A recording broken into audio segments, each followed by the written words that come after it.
चुड़ैल से शादी करने को उतारू। यह एक सत्य और आंखों देखी घटना है। हमारा गांव गोंडा जिले में पड़ता है। यह उस समय की बात है जब गांव में 18-19 साल की उम्र में सब लड़कों की शादी हो जाती थी।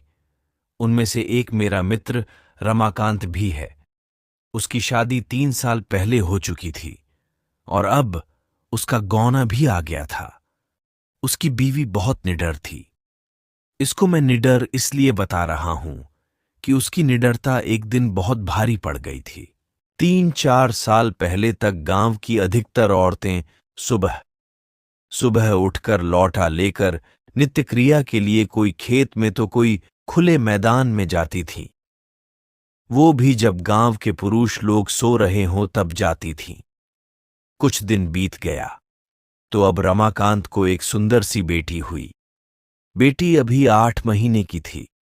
उस समय उसकी बीवी सुबह सुबह अकेले उठकर खेत में चली गई और अपने सासू मां को या फिर अपनी जेठानी को भी नहीं जगाया। वह अकेले ही चली गई क्योंकि वह तो बहुत निडर थी। लेकिन उस समय वह ना तो हाथ में चक्कू और ना ही माचिस लिया।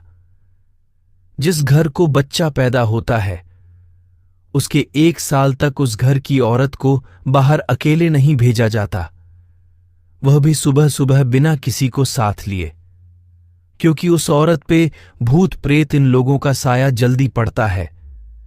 लेकिन वह अकेले गई थी। तभी वहां बेल का पेड़ लगा था। उस पर एक चुड़ैल घूम रही थी जो इसके साथ नहीं आना चाहती थी, लेकिन फिर भी वह आ गई।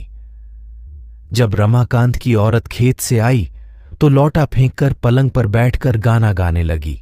बगल में ही खाट पर लेटी हुई उसकी बच्ची जोर जोर से रो रही थी, लेकिन वह तो गाने में व्यस्त थी, इसीलिए उसे सुनाई नहीं दिया। इतना देखकर रमाकांत चिल्लाने लगा कि बेटी को उठाओ, क्या तुम्हें सुनाई नहीं दे रहा है कि वह रो रही है? फिर भी बीवी ने जवाब नहीं दिया। तब तक रमाकांत की भाभी आ गई और वह समझ गई कि यह कौन है और रमाकांत को इशारा किया कि जाओ दादाजी को बुला लाओ। इतना सुनते ही रमाकांत समझ गया कि मेरी बीवी के ऊपर कोई चुड़ैल का साया है। तभी भाभी ने दादाजी का नाम लिया। तब तो रमाकांत पलंग पर बैठकर दादागिरी झाड़ने लगा और बोला कि तुम कौन हो, यहां पर क्यों आई हो, क्या तुम मुझसे शादी करना चाहती हो? तब तक गांव की कुछ औरतें और कुछ पुरुष मजा लेने के लिए इकट्ठा हो गए। चुड़ैल ने कहा कि मुझमें तुम्हें क्यों दिलचस्पी हो रही है, क्यों मुझसे शादी करने के लिए आतुर हो? तो रमाकांत झट से बोला कि मैं कुछ काम धंधा तो करता नहीं, लेकिन अगर तुम साथ रहोगी तो धन दौलत लाती रहोगी। चुड़ैल ने हंसकर बोला, ऐसा कुछ नहीं होता, हमारे में भी कोई ना कोई मुखिया जरूर रहता है जो धन दौलत की रखवाली करता है। तुम चाहो तो हमारी दुनिया में चलो, तब मैं तुम्हें सब कुछ दूंगी, पर अभी नहीं, क्योंकि तुम जीवित हो। रमाकांत समझ गया कि अब मेरे हाथ कुछ नहीं आने वाला है, तो उसने बोला कि ब्राह्मण परिवार में आते हुए तुम्हें डर नहीं लगा? और नीचे बैठे हुए सब लोग मजे लेते हंस रहे थे। तब तक दादाजी भी आ गए और बोला कि यहां से सब लोग हट जाओ और अपने अपने घर जाओ। इतने में रमाकांत की बीवी भी पलंग से नीचे उतरकर सिर पर पल्लू डाल दिया और चुड़ैल भी चली गई।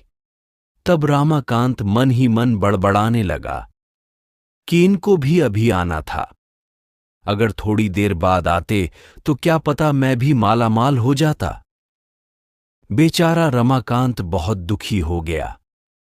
तो दोस्तों, ये थी आज की कहानी। ऐसी डरावनी कहानी सुनाने के लिए हमारे चैनल को सब्सक्राइब करें, वीडियो को लाइक करें।